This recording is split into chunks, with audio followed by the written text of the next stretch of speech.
Nous allons commencer les premiers mots croisés sur le thème de la santé mentale. Camille Claudel fut l'une des premières sculptrices. C'était une artiste pionnière et une femme libérée des conventions familiales et sociales de son temps. Elle fut internée de force en psychiatrie à la demande de sa famille. Voici ce qu'elle écrit en juin 1918 au docteur Michaud qui signa son certificat d'internement. Monsieur le docteur, vous ne vous souvenez peut-être plus de votre ex-cliente et voisine, mademoiselle Claudel, qui fut enlevée chez elle le 13 mars 1913 et transportée dans les asiles d'aliénés dont elle ne sortira peut-être jamais. Je fus d'abord transportée dans l'asile d'aliénés de Villévrard, puis dans celui de Mondevergue, près de Montfavet. On me reproche, ô crime épouvantable, d'avoir vécu toute seule, de passer ma vie avec des chats, d'avoir la manie de la persécution. C'est sur la foi de ces accusations que je suis incarcérée depuis 5 ans, comme une criminelle, privée de liberté, privée de nourriture, de feu et des plus élémentaires commodités. C'est affreux d'être abandonnée de la sorte. Je ne puis résister au chagrin qui m'accable. Alors il y a une chose que je vous demande aussi, c'est de dire à tout le monde ce que je suis devenue. Camille Claudel est morte, sans doute de faim, le 19 octobre 1943, après 30 ans d'internement psychiatrique. Voilà ce qui se passait il y a un siècle dans les asiles d'aliénés en France. Alors, ces 25 dernières années, l'organisation des soins a évolué, on l'a évoqué, puisqu'on est passé de soins essentiellement à l'hôpital psychiatrique à des soins majoritairement ambulatoires dans la cité. Et désormais, il y a une multitude de services et d'acteurs qui participent à l'accompagnement de ce qu'on appelle les parcours de vie des personnes. Cette évolution a fait émerger la question de l'intégration citoyenne des patients et des patientes et la lutte contre leur stigmatisation. Puis, sous l'impulsion de l'Organisation mondiale de la santé mentale, et pas seulement la psychiatrie, est devenue une préoccupation des politiques publiques, et même des maires, qui s'investissent de plus en plus dans le développement des conseils locaux de santé mentale. Alors, le premier temps de notre journée va explorer les conséquences de cette évolution avec Xavier Briffaut. Donc, vous êtes chercheur en sciences sociales et en épistémologie de la santé mentale au CNRS, membre du Conseil national de santé publique France. Non, membre du Conseil national de la santé mentale, tu es membre de tellement de choses que membre du Conseil national de la santé mentale et du Conseil scientifique de santé publique France. Voilà, et vos recherches portent sur l'épistémologie des troubles mentaux, les méthodes thérapeutiques, et la dernière passion de Xavier Briffaut, c'est la e-santé mentale, la santé mentale connectée. Rania Chaban, vous êtes depuis 2008 élue à la ville de Mont-Saint-Barreul, chargée de la politique de la ville, de la sécurité et de la citoyenneté. Et depuis 2014, vous présidez une association, vous allez nous expliquer, le Conseil intercommunal de santé, santé mentale et citoyenneté, qui est un conseil local de santé mentale augmenté. Et Aude Fauvel, vous êtes historienne de la psychiatrie, membre de l'Institut universitaire d'histoire de la médecine et de la santé publique, et maître d'enseignement et de recherche à la faculté de biologie et de médecine de Lausanne. Et vous avez publié de nombreux travaux sur l'histoire des patients et les contestations des asiles au XIXe siècle. Alors, Aude Fauvel, justement, de votre point de vue d'historienne, comment définiriez-vous le concept de santé mentale dans son ancrage historique ? Alors, Aude, l'autre Aude, merci, bonjour à toutes et à tous. Merci de m'avoir invitée et j'espère que je pourrai répondre suffisamment à ce qui m'est demandé. Donc, tout dépend en fait comment est-ce qu'on entend le concept de santé mentale. Si on prend un point de vue restreint, à savoir la question de l'appellation même de santé mentale, alors là les choses sont assez simples. C'est une appellation qui est née au lendemain de la Seconde Guerre mondiale, suite à des réflexions qui avaient été faites un petit peu avant, pour remplacer en fait une appellation précédente qui s'appelait l'hygiène mentale, puisque le mot hygiène était considéré comme vieilli, potentiellement évocateur de dérives eugénistes, et on a décidé au lendemain de la Seconde Guerre mondiale de substituer cette appellation d'hygiène mentale par celle de santé mentale, avec une date sans doute à ce moment-là qu'il faut retenir. On fêterait les 70 ans l'année prochaine, avec 1948 qui est l'année de la recréation en fait d'une association qui existait auparavant mais qui va devenir l'Association mondiale de santé mentale, et l'inscription au calendrier de l'OMS qui donc est créée également en 1948 comme mission prioritaire parmi ses axes fondamentaux de défendre la question de la santé mentale dans les années à venir. Mais en réalité, si on regarde, la plupart des revues de santé mentale, de comités de santé mentale qui vont naître au lendemain de la Seconde Guerre mondiale, prennent la suite en fait de choses qui s'étaient faites auparavant autour de l'hygiène mentale. Peut-être je reviendrai sur ce point précédemment. Depuis 1948, c'est un thème qui a connu des hauts et des bas, qui a beaucoup fait parler de lui dans les années 60-70, revenu peut-être à l'arrière-plan ensuite, et qui connaît effectivement depuis, je dirais, ces 15-20 dernières années, un regain d'actualité à l'international, suite à la création en 92 de la Journée internationale de la santé mentale, mais c'est comme le Psychom, depuis qu'il y a les réseaux sociaux, ça marche beaucoup mieux.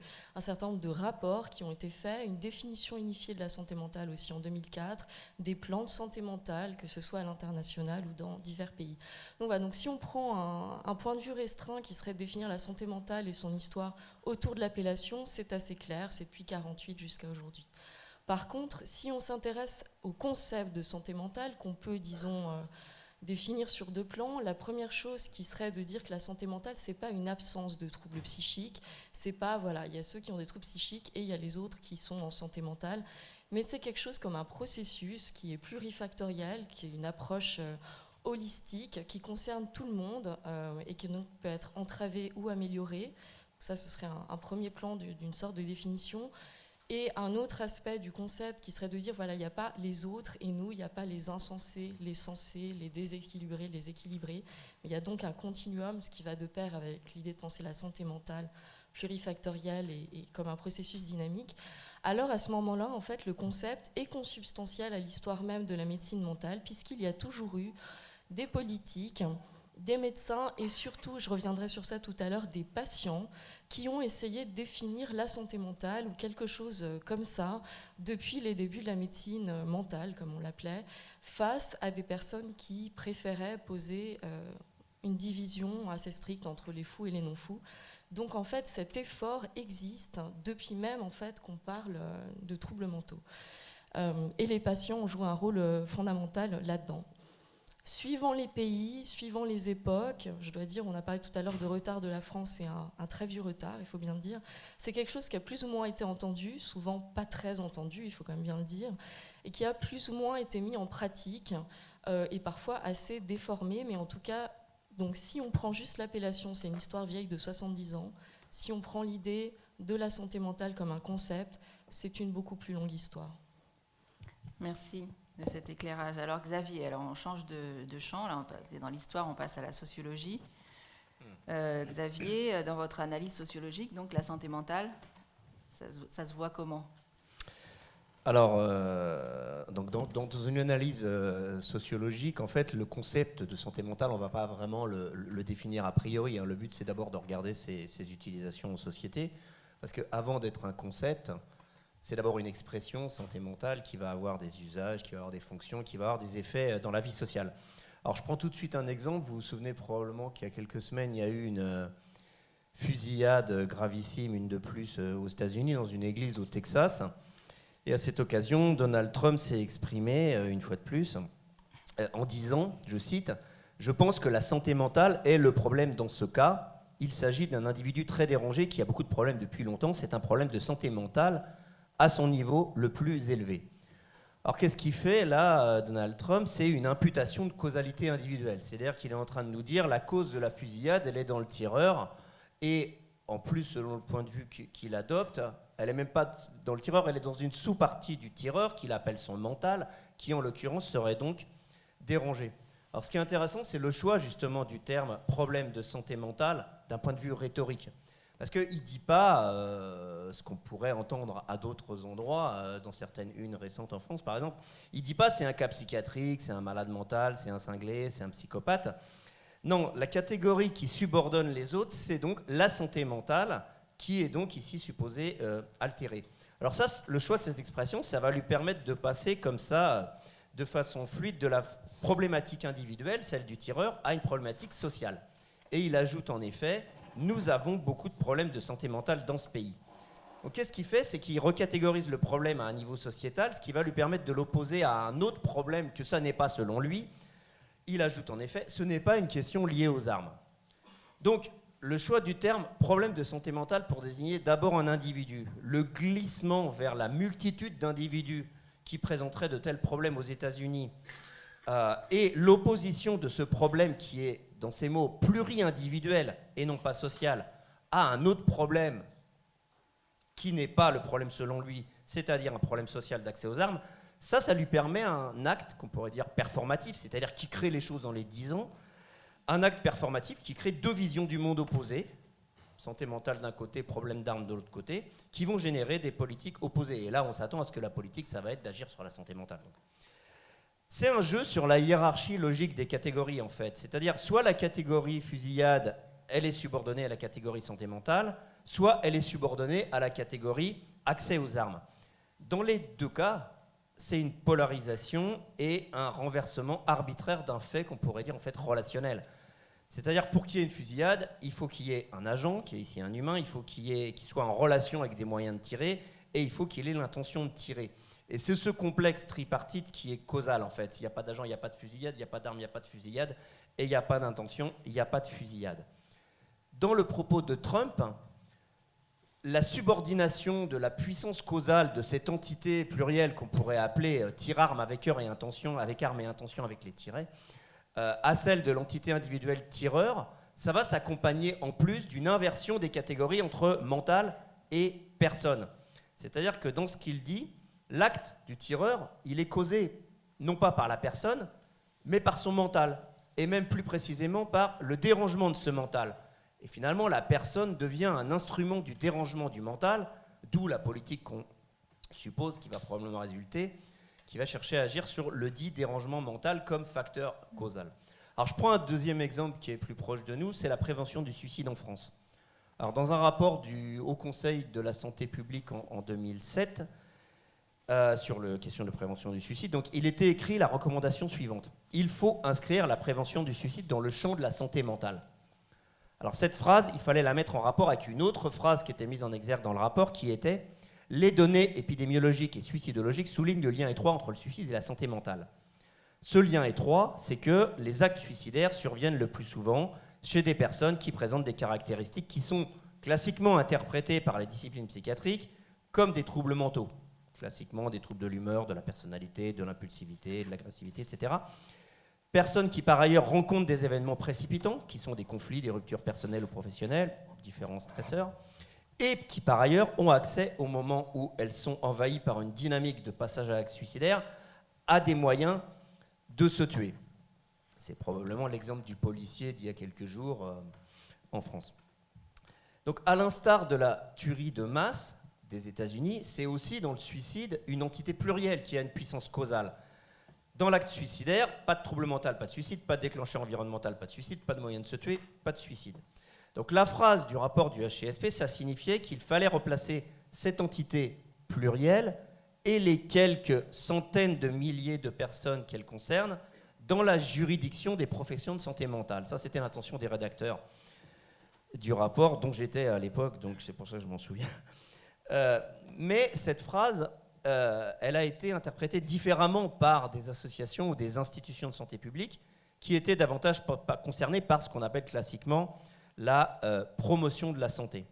Et par ces associations, santé mentale a été lue non pas comme tout ce qui concerne la santé mentale, dont ses altérations, donc également la psychiatrie, mais au contraire comme tout ce qui concerne seulement la santé mentale et sa promotion, à l'exclusion donc de la psychiatrie.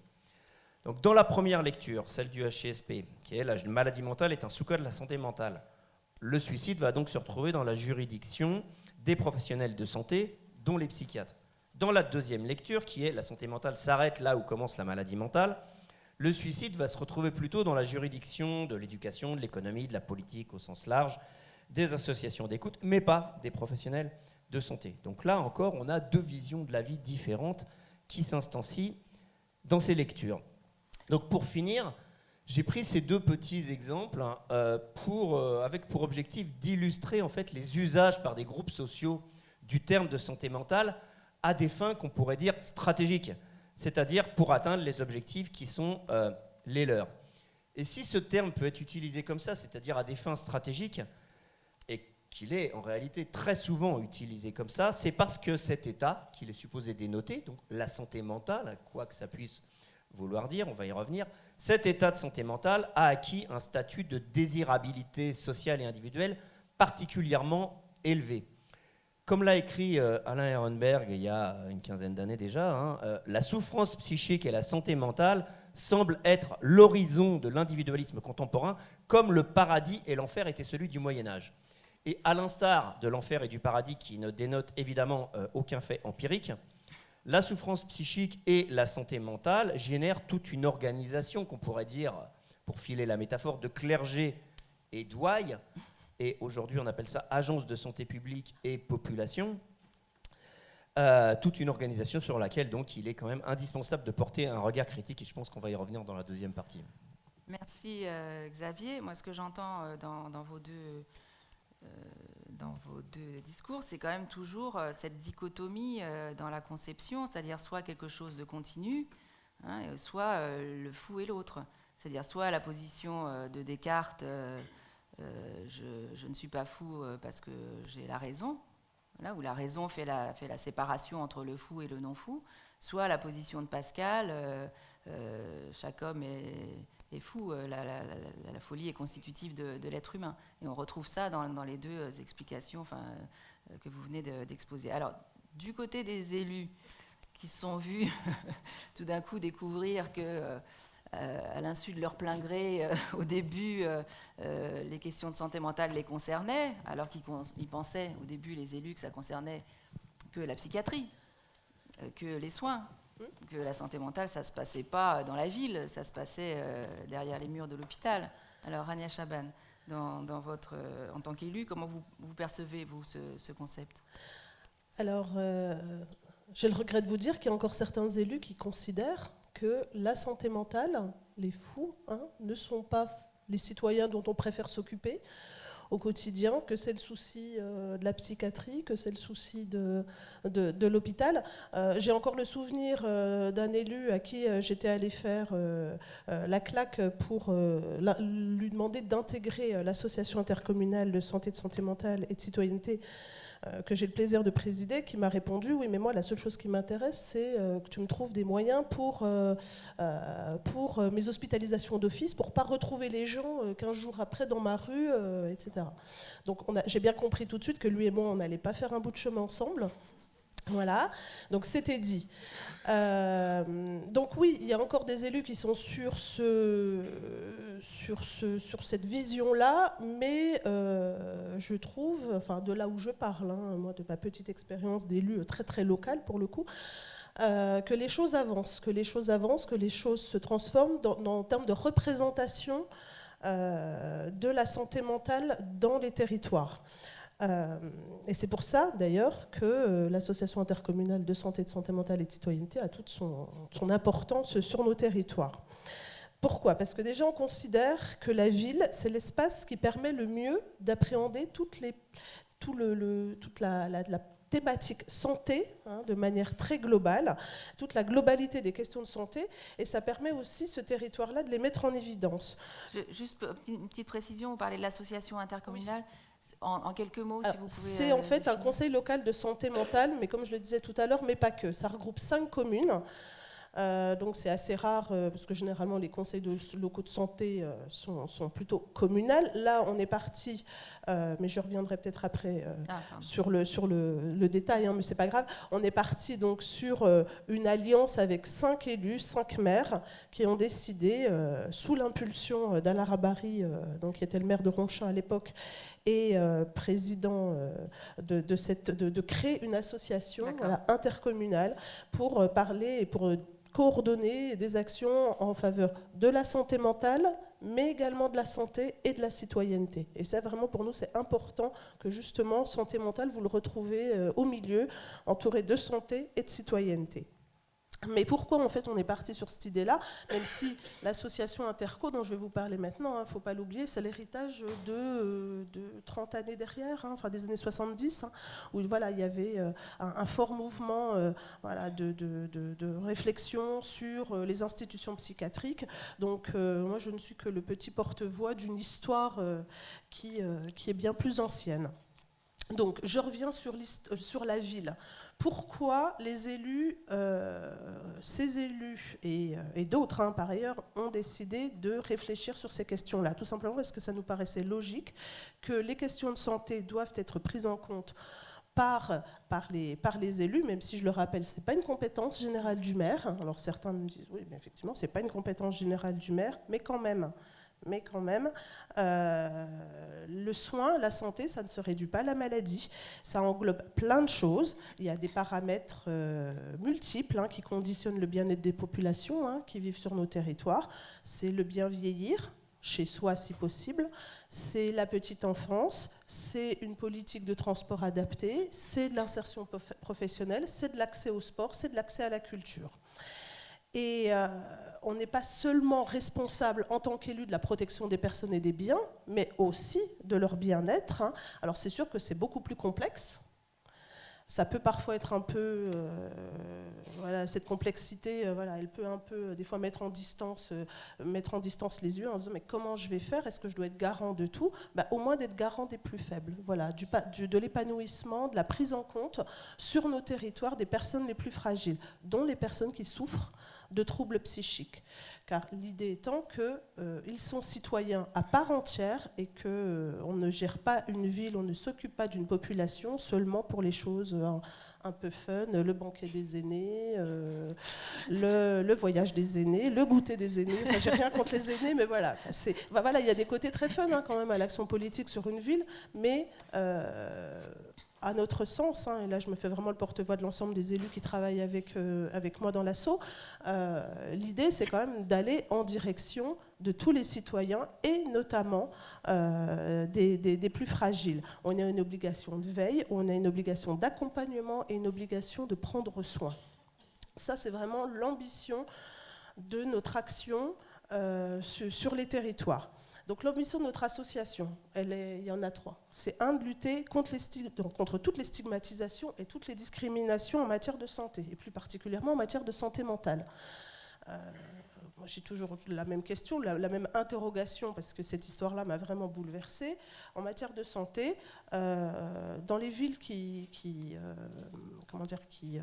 sont dans l'association, on a pas mal de quartiers dits sensibles, les fameux quartiers prioritaires politiques de la ville. Comment ça se fait qu'une femme de 65 ans, je crois, reçoit un document pour aller faire un dépistage du cancer du sein, elle n'y va pas. Voilà. Donc elle laisse traîner, elle n'y va pas parce qu'il faut sortir de la cité, il faut prendre le métro, il faut aller voir un médecin.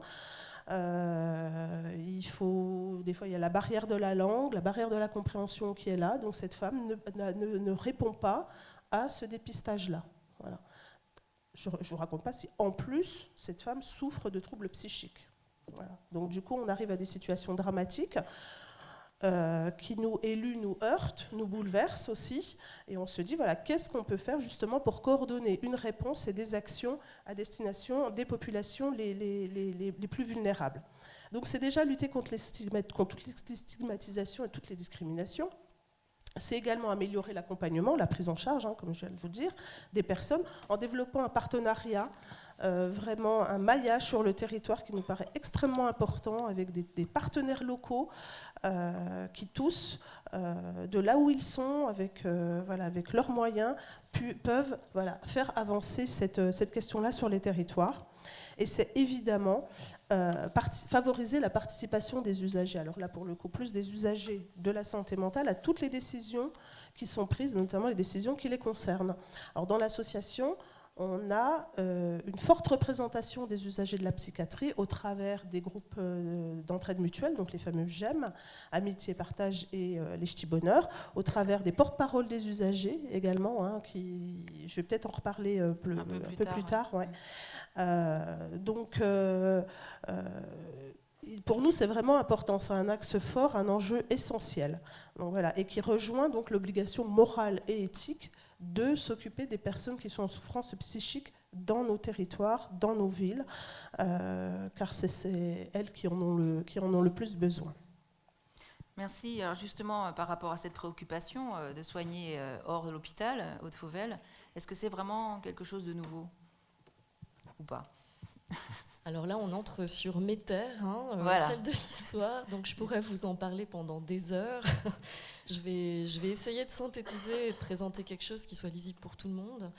Disons qu'on a un peu tendance aujourd'hui à découper l'histoire de la psychiatrie en deux temps. On a tendance à dire, voilà, avant il y avait l'asile, et puis ensuite, à partir des années 60-70, il y a eu la tentative de faire autre chose que de l'enfermement et de l'exclusion, essayer de sortir de l'asile, d'ouvrir l'asile, et puis de faire mourir l'asile, dont on n'arrête pas de dire qu'il n'est peut-être toujours pas mort.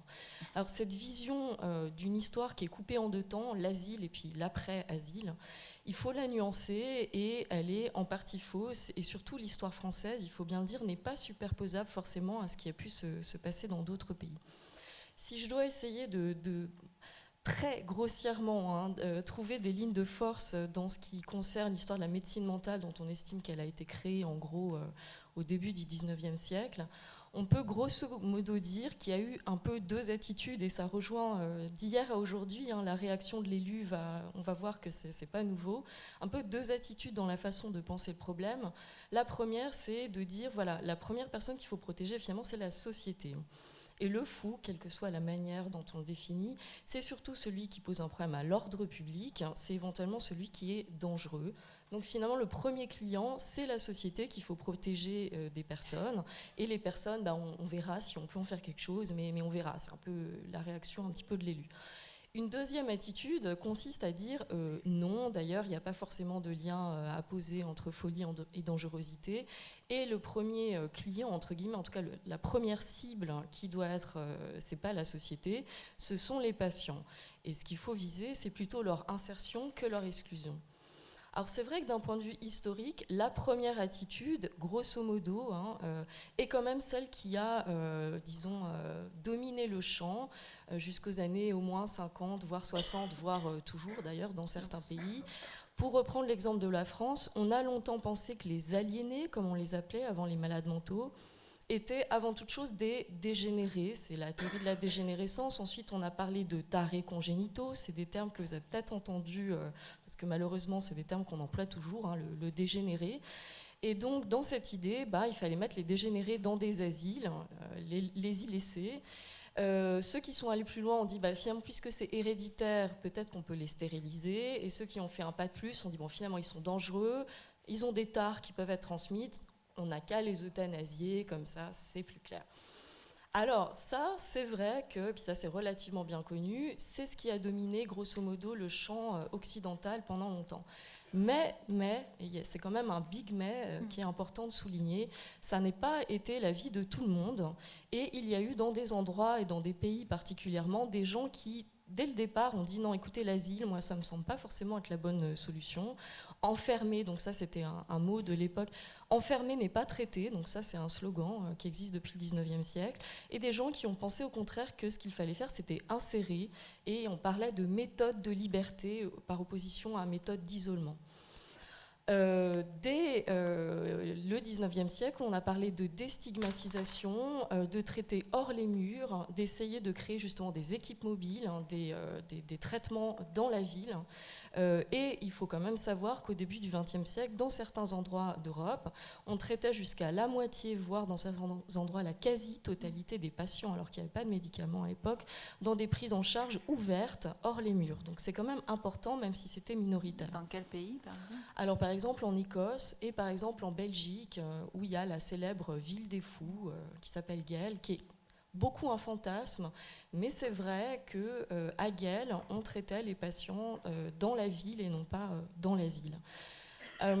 Alors évidemment, les patients et les premières associations de patients, qui dans certains pays, donc la plus ancienne à avoir eu pignon sur rue, à avoir vraiment une influence, elle a été créée en 1845 quand même, donc un siècle avant ce qui a pu exister en France.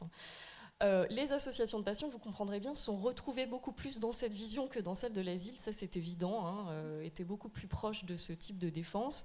Je pourrais ici vous décrire tous les mouvements des usagers qui existent depuis longtemps. Je n'ai pas le temps de le faire, et pour ce qui nous intéresse aujourd'hui, à savoir la question de la santé mentale à proprement parler, si vous devez retenir qu'un nom, je vous en donne un, c'est pas traduit en français, mais vous pouvez le trouver sur Internet. c'est le nom de Clifford Beards, qui est un Américain qui a été interné à plusieurs reprises pour ce qu'on décrirait aujourd'hui comme des troubles dépressifs, et qui en 1908, donc on parlait de la parole des usagers, a publié une autobiographie qui s'appelle A Mind That Found Itself, donc un esprit qui s'est retrouvé. Et Clifford Beards qui a fondé en fait en 1909 la première société d'hygiène mentale avec cette préoccupation de faire de la santé mentale quelque chose qui touche les élus, quelque chose qui soit inclusif, etc. Qui a aussi ouvert la première clinique aux États-Unis ouverte, hôpital de jour, et qui est à l'origine du premier comité international créé en 1919 d'hygiène mentale, avec un lien avec la Société des Nations avant l'ONU.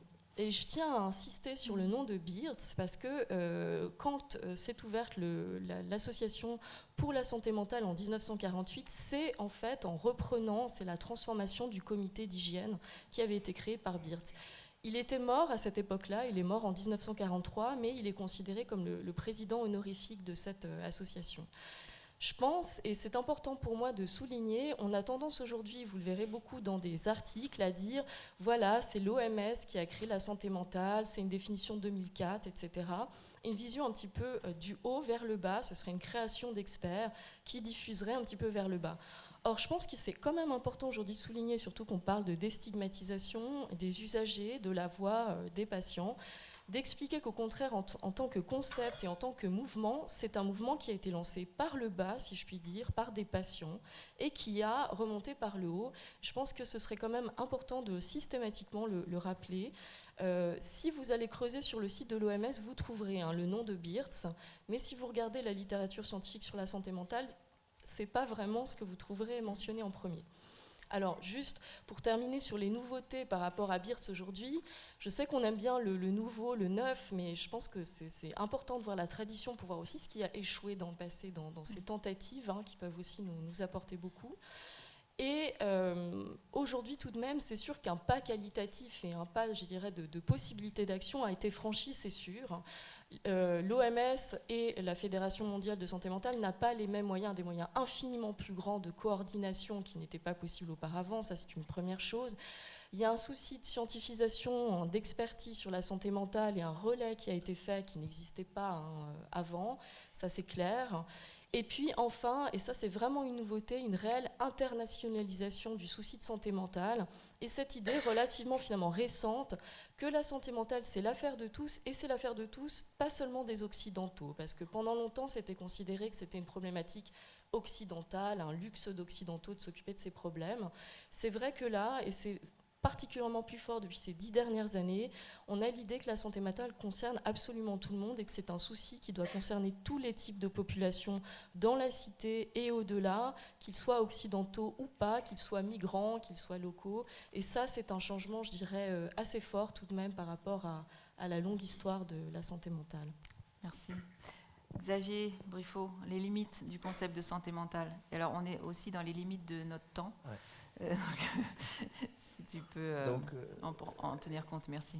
Les limites et l'aspect critique, effectivement, du concept de santé mentale. Alors, je me suis intéressé depuis quelques temps à la santé mentale en tant qu'elle est devenue un objet de la santé publique. Ça me paraît vraiment important parce que c'est pas nouveau que la santé publique, évidemment, s'intéresse à la santé mentale, mais ça atteint quand même un niveau d'intensité et de structuration qui est vraiment inédit. Parce que la santé publique s'intéresse à la santé mentale en tant que concept, en tant que discipline scientifique. Elle fait des définitions, elle fait des chartes, elle fait des enquêtes, elle fait des études. Mais surtout, si elle fait ça, c'est pas seulement dans un but de description, c'est dans un but d'action. C'est-à-dire, elle s'intéresse d'un point de vue pratique à notre santé mentale, à celle de la population comme à celle de chacun des individus qui la composent. Et on peut voir 3 dimensions à ça. D'abord, l'attention qui était traditionnellement dévolue par le milieu psychiatrique à ce qu'on appelait donc les maladies mentales graves, quoi que ça ait pu vouloir dire dans toute l'histoire. Cette attention, elle s'est étendue aux troubles mentaux dits caractérisés. Les mental disorders du DSM, par exemple, qui ne sont plus ontologiquement, stricto sensu, considérés comme des maladies mentales.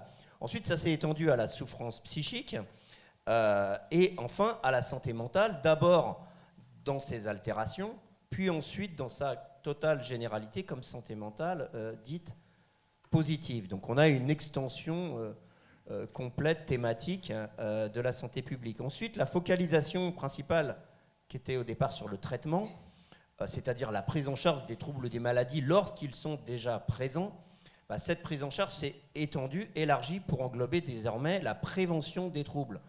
Prévention qui est conçue aujourd'hui comme devant être entreprise le plus précocement possible, c'est-à-dire pour un individu donné, dès sa naissance, voire même avant, parce que dès sa naissance, c'est déjà un peu tard, parce qu'il a eu des parents. Donc, il est préférable d'agir sur ses parents, donc avant la naissance, pour prévenir ces futurs troubles mentaux.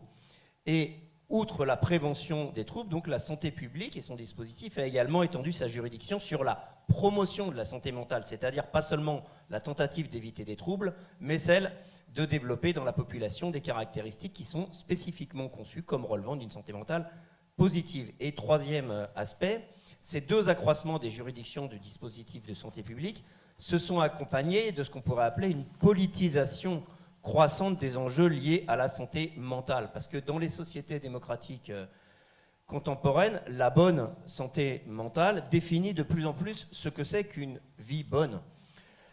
Et ça constitue de plus en plus, pour reprendre à nouveau un terme d'Alain Ehrenberg, une raison d'agir. C'est-à-dire la santé mentale, sa dégradation, sa promotion, c'est une raison pour les sociétés contemporaines d'agir. Agir pour la préserver, agir pour la développer. Donc, puisqu'il s'agit de santé publique, évidemment, ça se présente comme un mouvement bienveillant pour améliorer notre santé à tous et à chacun. Alors, sans que j'intente a priori aucun procès d'intention à ce dispositif de santé publique, il faut quand même réfléchir un peu sur la manière dont ça se développe, parce qu'on est dans une totalisation, vous avez dit tout à l'heure un holisme, on est dans une totalisation de la notion de santé mentale, c'est-à-dire c'est total dans les thématiques, ça va des maladies psychiatriques, alors vous voyez que je fais un spectre là, en faisant à gauche, à droite, des maladies psychiatriques à la santé mentale positive. Tout à l'heure, je vais déconstruire un peu ce spectre. Ça va dans le temps du prénatal au post-mortem avec le deuil, et ça va dans l'espace de toute la population, dans son ensemble, à chacun de ces sous-groupes à risque et jusqu'à chacun de ces individus. Donc la santé publique en santé mentale a une ambition holiste, on pourrait dire totalisante, et on peut un peu penser que bientôt ça va être la totalité de l'humain qui va relever de la juridiction de ce dispositif. Donc il faut s'interroger sur la construction anthropologique que la santé publique fait quand elle s'empare de la santé mentale. Alors je ne peux pas rentrer dans les détails ici, mais je vais soulever un des problèmes importants, c'est que, je l'ai dit tout à l'heure, l'objectif du dispositif de santé publique, c'est l'action. C'est fait pour agir, c'est pas seulement fait pour décrire. Et en l'occurrence, c'est d'agir sur la santé de la population dans l'objectif de l'améliorer. Et qui dit amélioration dit définition de ce que c'est un mieux-être, un moins bien-être, un mal-être. Et donc il faut des indicateurs opérationnalisés. Et l'enfer de la souffrance psychique et le paradis de la santé mentale, dont on parlait tout à l'heure, qui sont des horizons terrifiants pour l'un et fabuleux pour l'autre, ces horizons mythiques vont être bêtement traduits en des scores sur des échelles standardisées au niveau international qui vont mesurer la santé mentale, et elles vont être traduites dans des scores, mais elles vont quand même conserver leur puissance normative et leur potentiel de définition de ce que c'est qu'une vie réussie, tant pour s'évaluer soi-même que pour être évalué par autrui. Donc la santé mentale, en tant qu'elle est placée dans la juridiction du dispositif de santé publique, elle va se trouver être ce que je pourrais appeler, ce que j'appellerais rétro-définie par les indicateurs que la santé publique utilise pour orienter et évaluer ses actions. Et donc, à l'instar de l'intelligence dont Binet disait, alors je ne sais pas s'il l'a vraiment dit, mais en tout cas c'est la boutade qu'on lui attribue, il disait, qu'est-ce que c'est l'intelligence? C'est ce que mesure mon test. La santé mentale devient ce que vise et ce que mesure le champ dans la juridiction duquel elle va se trouver, en l'occurrence celui de la santé publique. Alors, est-ce que ça, c'est vraiment une bonne chose? Ça mériterait un débat approfondi, dont je regrette qu'il n'ait pas vraiment eu lieu dans la société française à l'heure actuelle. Et ça mériterait un débat pour réfléchir en particulier sur ses conséquences en termes de stigmatisation. Et ça, je pense qu'on va l'aborder dans la troisième partie. Alors là, je ne saurais trop te remercier parce que ça nous donne des idées pour notre prochaine journée Psychom. Je pense qu'on pourrait tout à fait faire un débat sur ces questions-là pour approfondir. Et alors, donc tu files la métaphore religieuse catholique. Tu as parlé du clergé et des ouailles, maintenant du paradis et de l'enfer. Alors, juste, ne réponds pas, mais je me demandais, le chercheur là-dedans, le chercheur, il est où entre le paradis et l'enfer, le clergé et les ouailles? Mais je te laisse réfléchir. Je passe la parole à Rania et les stigmates. Donc il y aura aussi quelque chose à approfondir de ce côté-là. Alors je passe la parole à Rania Chaman, parce que justement la question de l'action, l'action des politiques publiques. Alors ça se concrétise comment? Est-ce que ça marche pas chez vous, dans la banlieue est de Lille? Dans la banlieue est de Lille, ça marche, Oui. Même si on a clairement, et je suis très optimiste, des marges de progression. Mais voilà, on a essayé au moins de mettre des choses en place, voilà, d'agir. L'intérêt à agir, je vous l'ai déjà expliqué dans mon premier propos. Il est là, on ne peut pas imaginer s'occuper d'une population sans s'occuper des personnes les plus en difficulté, même si... et là, je parle d'un point de vue global, je vais citer personne. Voilà, on est tous pétris de représentation, donc voilà, il y a un travail à faire, voilà, de nettoyage, de polissage de nos représentations, pour qu'on arrête d'avoir peur des populations les plus vulnérables, et notamment de celles qui souffrent de maladies mentales. Le but de cette association, au-delà des enjeux et des ambitions qu'elle porte, c'est également de coordonner. Et ça nous paraît essentiel, c'est de coordonner des actions sur l'ensemble des territoires. La difficulté de cette association, c'est, comme je le disais, elle regroupe 5 communes qui sont vraiment différentes. Vous avez des communes très urbaines, comme celle pour laquelle je suis élue, Mont-Saint-Barreul, commune très urbaine, avec un quartier, la ville est coupée en deux, moitié politique de la ville, quartier dit sensible, et quartier plus commun, on va dire. Leuzen, qui fait partie également de l'association, est une petite ville, en limite de ruralité, avec d'autres déterminants de santé concernant sa population. Donc il s'agissait d'avoir une réflexion sur la manière au mieux d'agir pour les populations au regard des réalités de chaque territoire. L'idée étant de ne pas plaquer des actions qui n'auraient pas de sens sur tel ou tel territoire. Et là, je reviendrai là-dessus. Et ce qui nous a paru aussi, ce qui est un peu l'ADN de cette association, c'est le partage d'informations, le partage de connaissances, voire de reconnaissance entre les différents partenaires, que ce soit des partenaires institutionnels, des acteurs sociaux, des associations de quartier. Évidemment, je parlais des représentants des usagers ou des associations d'usagers, ça me paraît vraiment essentiel, mais également aussi avec le monde de la psychiatrie. Et on a toujours... Excusez-moi, parce qu'on est un peu... Si vous pouviez donner des exemples concrets, vous intervenez au niveau de l'habitat? Tout à fait. Alors j'interviens. L'association est structurée en 4 pôles. Donc déjà il y a le pôle habitat où on gère un peu plus d'une vingtaine de logements associatifs où vivent des gens qui souffrent, qui sont sur un parcours de soins en psychiatrie et qui décident de vivre après toute une réflexion sur leur parcours résidentiel dans ces logements associatifs, soit seuls, soit en colocation. Et l'association donc gère en direct avec les bailleurs l'allocation de ces logements, en sachant que ces logements sont dans le diffus. Vraiment, vous avez une tour, il y a un logement qui est occupé par des personnes, par une ou plusieurs personnes.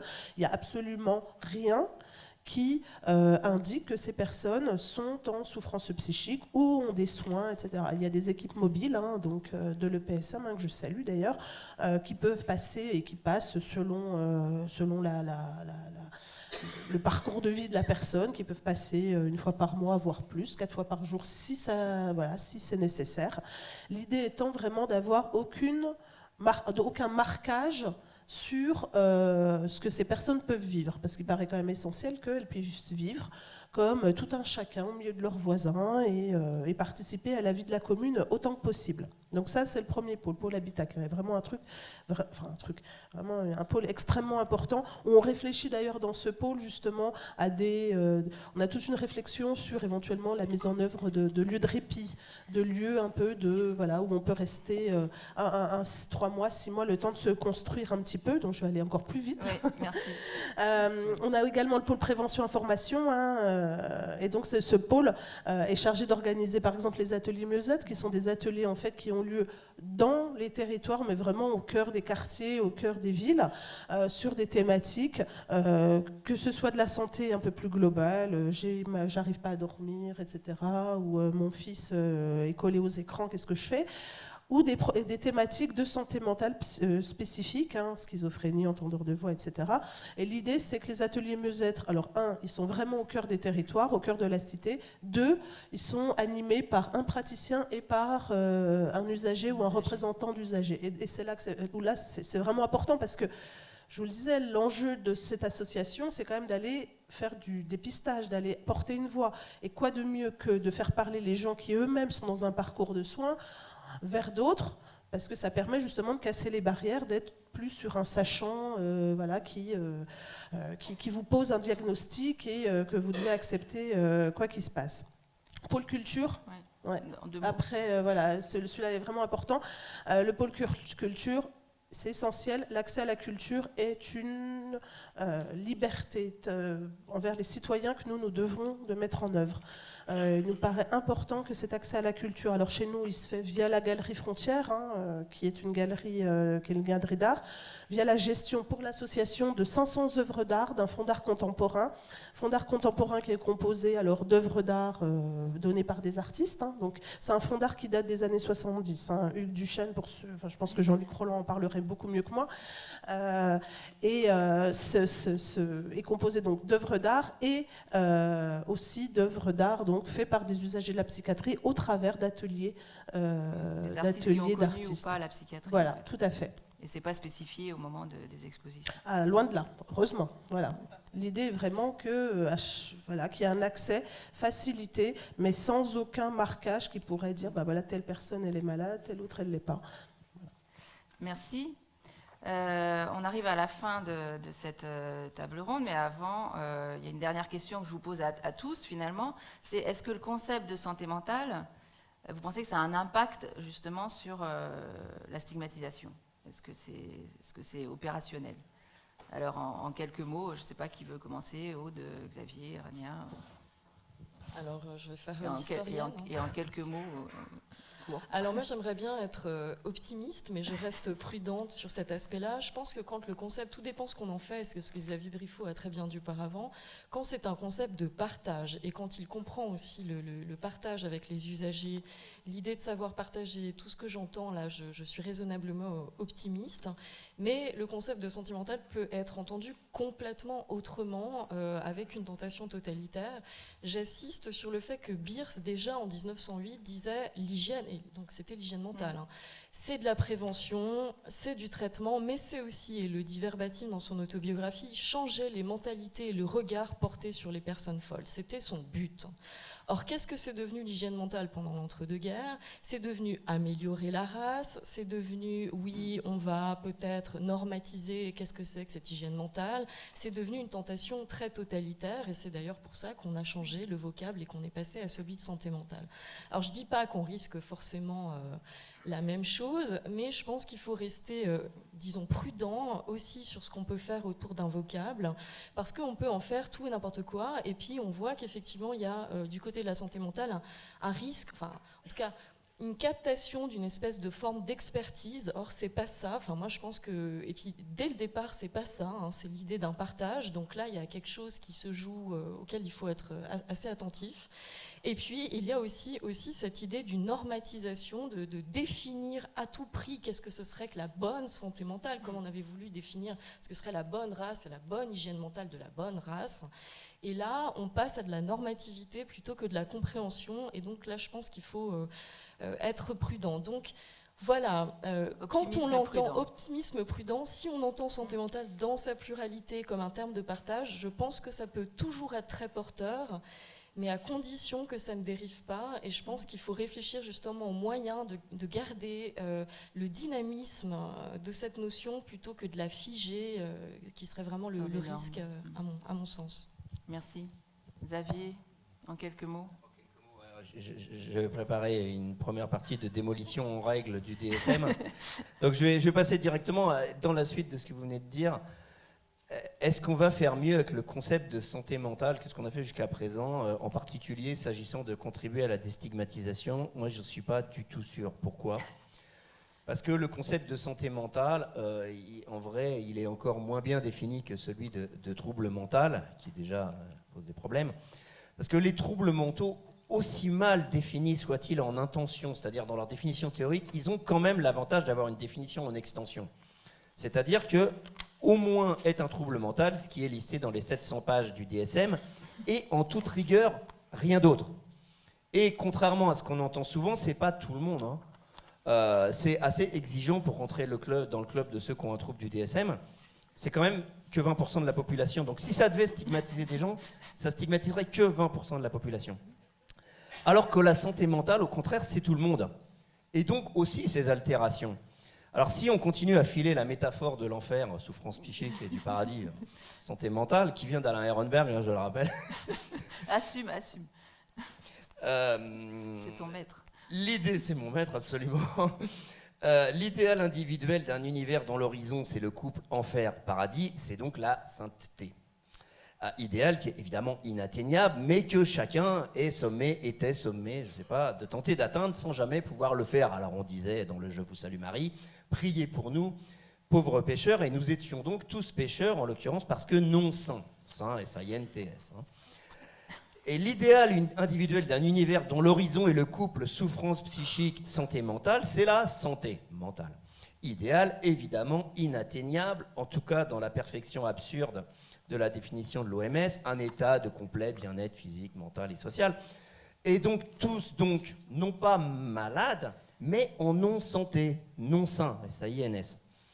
Et donc, et c'est là que vient le problème avec la stigmatisation, donc potentiellement désignable et stigmatisable à ce titre d'être non-sain, malsain, dans toute situation où l'une des parties présentes aurait un intérêt stratégique à le faire. Alors j'ai mentionné Trump, j'ai mentionné le suicide, je prends un autre cas, le cas des situations de souffrance et de harcèlement au travail, dans lesquelles le jeu rhétorique sur le couple personne pathologique, environnement pathogène, c'est une stratégie rhétorique de base. Donc, pour finir, l'hypothèse que je vais défendre, la thèse que je vais défendre, c'est que le concept de santé mentale, ça ne va pas résoudre le problème de la stigmatisation, pas plus qu'aucun autre concept d'ailleurs, parce que la stigmatisation, en santé mentale comme ailleurs, ce n'est pas un problème de vérité, c'est un problème de stratégie dans des rapports de force. Si on veut être efficace dans les luttes contre la stigmatisation, je pense qu'il faut dépasser, aller plus loin que ce qui était déjà nécessaire, c'est-à-dire les politiques de lutte contre les idées reçues, parce que ça relève du registre de la vérité. Il faut aller plus loin et doter les personnes, individuelles et collectivement, empowerment, donc de moyens de lutte opérationnels et efficaces dans les conflits, que ces moyens de lutte soient cognitifs, rhétoriques, linguistiques, judiciaires, financiers, relationnels, enfin bref, tout ça. Et pour ça, ce sont les personnes stigmatisées et stigmatisables qu'il faut armer, ou en tout cas, pas seulement la population qu'il faudrait éduquer. Merci, je suis complètement d'accord avec ta vision à la fois pessimiste et optimiste. J'évoque souvent ce que disait Camus de Sisyphe, qui pousse son rocher. Et c'est vrai que c'est un peu, quand on lutte contre la stigmatisation, souvent au psychom, on se dit, mais attends, le rocher, je crois qu'il était en haut de la montagne, et non, finalement, il est redescendu, il faut recommencer, etc. Mais Camus nous disait, il faut imaginer Sisyphe heureux. Voilà. Et donc, Rania, mettez-nous la dose d'optimisme nécessaire pour contrebalancer le pessimisme infernal des chercheurs. Briffaut, hein. Voilà. Donc, en quelques mots, parce qu'on est vraiment en retard. Oui, évidemment. Voilà. J'avais bien compris. Ça va être comme ça toute la journée. En quelques mots, moi, franchement, je ne sais pas. L'histoire du concept de santé mentale, si ça contribue à la déstigmatisation. En tout cas, ce que je sais, à mon niveau, toujours, de là où je parle, et ce que je crois, c'est qu'en armant, comme vous le dites, les usagers, les personnes les plus vulnérables, voilà, en leur donnant, pour continuer la métaphore sur la religion, en leur permettant d'avoir voix au chapitre, Voilà, c'est comme ça qu'on s'en sortira, à mon sens. En tout cas, c'est ce qu'on essaye, nous, de faire dans l'association. On passe par le forum des usagers de la psychiatrie. Enfin, voilà, c'est quelque chose qui est établi. On vient d'élire les représentants, les porte-paroles des usagers, qui sont des citoyens qui sont extrêmement essentiels, nécessaires pour justement permettre à la psychiatrie d'avoir une approche comme ça participative, où on essaie de construire ensemble des actions donc à destination des populations les plus fragiles. Mais je pense quand même qu'il y a aussi, enfin, c'est notre ressort, voilà, d'aller sur une pédagogie de ces problèmes envers une population qui parfois, voilà, n'arrive pas forcément, parce que pleine aussi de représentations, de vécus ou d'images, n'arrive pas forcément à aller vers cette thématique. Je pense à une famille qui avait eu énormément de mal, parce que culturellement, intellectuellement, philosophiquement, ça n'allait pas, à admettre la maladie de leur enfant. Ce qui lui était plongé donc vraiment dans des affres de souffrance, parce que il y a personne qui, sa famille ne le reconnaissait pas. Donc on a essayé de travailler avec cette famille-là justement pour faire un peu tomber les barrières et aider ces personnes. Donc moi je pense qu'on vit dans une société qui est de plus en plus complexe, qui est sûrement de plus en plus compliqué pour les personnes qui sont en souffrance. Donc notre rôle à nous, en tant qu'action communale, intercommunale, c'est justement d'apporter du liant, d'essayer de croiser les savoirs, de croiser les regards, de décloisonner les personnes, les formations, pour justement aller vers un mieux-être ensemble.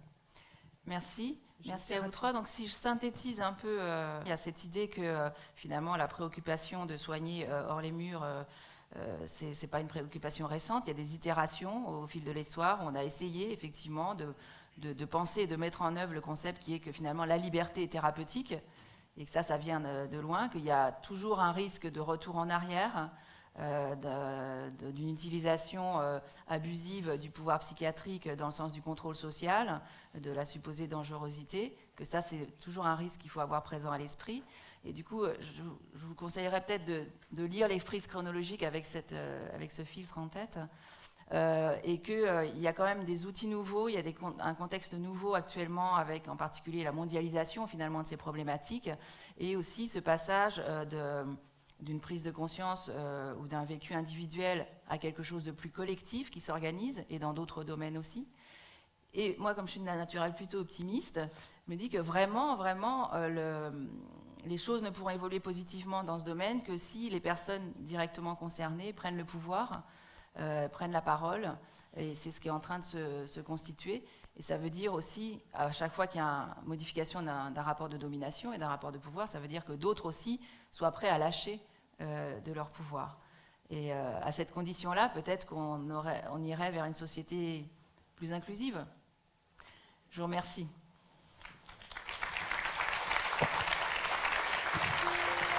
Alors, on va maintenant passer, non pas la parole, mais l'image à Valérie Cordy, qui va nous raconter une histoire. Moi, je reste là. Voilà, tu t'assieds. Là.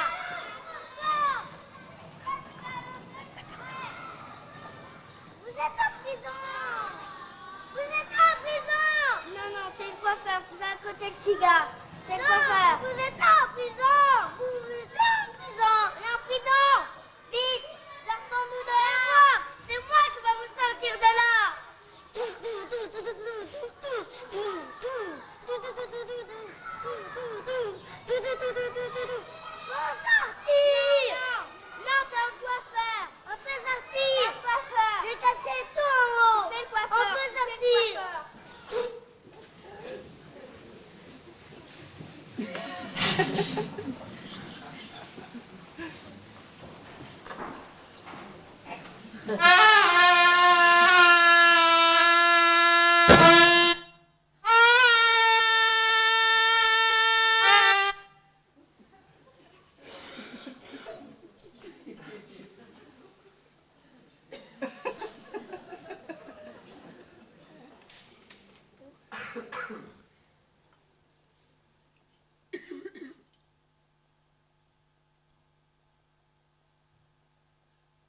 À lire, à voir, à écouter. France Inter, anxiolytique, antidépresseur, antidouleur. Drogue ES au travail de conversation, médicaments dangereux. Des patients plus avertis qu'on le croit le monde, l'activité physique contre la dépression. Allô docteur. 40% des dépressifs ne sont pas pris en charge. Selon la HAS Santé mentale, l'emploi des personnes handicapées psychiques nécessite des considérations spécifiques. France Culture, le syndrome du cœur brisé. Des films.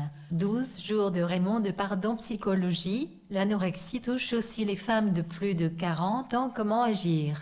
Formation, création d'une licence en sciences sanitaires et sociales. Mention médiateur de santé. Pairs outils, un kit d'autogestion du rétablissement par Vimprix. Faut lire 2017 attribué à Nicolas Robin. Initiative. Journée québécoise pour la santé et le bien-être des hommes. Action. La PESA 77 veut briser le tabou du suicide des chefs d'entreprise. Théâtre. Le regard sur la folie à travers une comédie musicale vue d'ailleurs. Norvège, une psychiatrie sans médicaments. USA, une version connectée du médicament Abilify, aripiprazole, autorisé. USA, de la kétamine contre la dépression. Suisse, le burn-out des enfants inquiète les psychiatres. Haïti, vaudou et psychiatrie, une question qui suscite beaucoup de débats. Belgique, la santé des prisonniers se dégrade pendant la détention.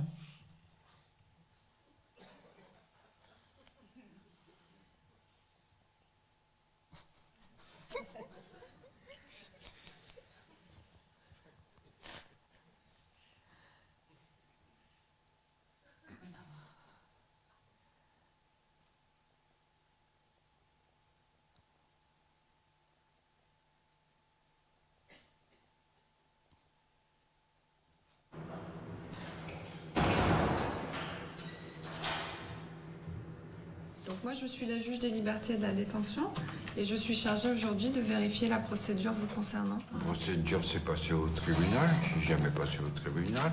Non, vous ne passez pas au tribunal, non, mais Ici, vous faites l'objet d'une procédure d'hospitalisation sous contrainte. Ici? Ça s'appelle comme ça.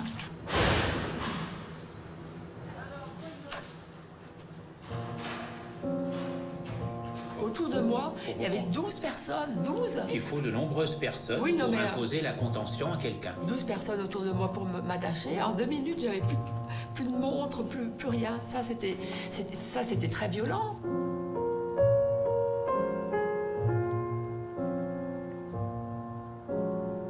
Mais le docteur ne peut pas faire tout. Il y a moi aussi. Certes. Il y a moi, il y a mon ordre aussi. C'est moi qui dois obéir.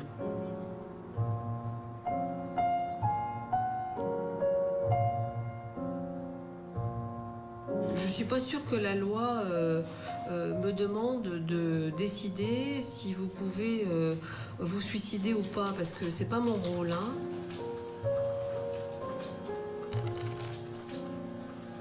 Donc je vous dirais bien que dans mon parti politique, moi, je vais supprimer les psychiatres. Je suis fou, j'ai la folie d'un être humain.